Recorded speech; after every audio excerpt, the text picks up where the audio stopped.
明けましておめでとうございます。YouTube に動画を投稿してみます。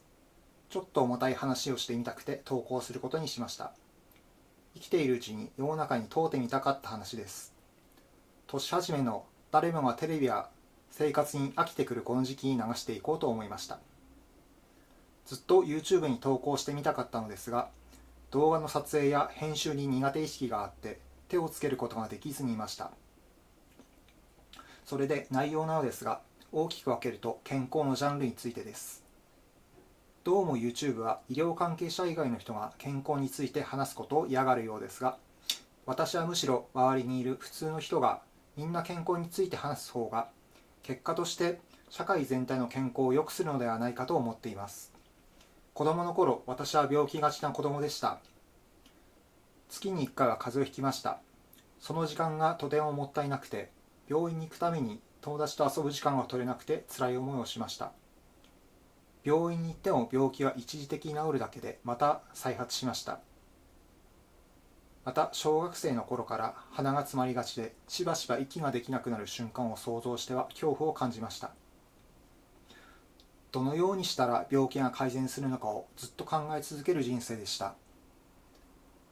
私が健康について問題を解決したと思ったのは視力を良くした時です。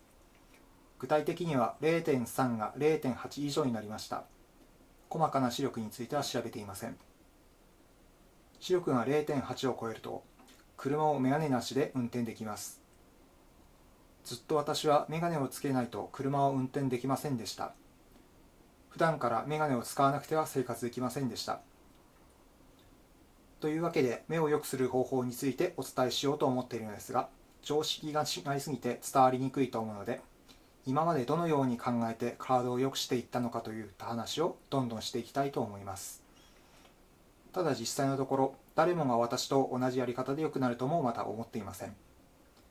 多分人にはいくつかタイプがあって、悪くなる部分が人によって違う気がします。でも考え方は誰の役にも立つ気がします。タイプも違う人もこういう考え方があると役に立つはずです。これは批判になってしまうのですが、昔有名な健康番組がありました。ある日、ある病気にキャベツがいいと専門家が話していて、次の日、別の病気にキャベツが悪いと専門家が話していました。気がついたとき、これはひどい話だと思いましたが、私はこの一つの殻でずっと考えてきたので、そういうことはないはずです。私はそのような矛盾に気がついて、テレビの情報に頼るのをやめた一人です。今後、内容に興味がある人はチャンネル登録をお願いします。では。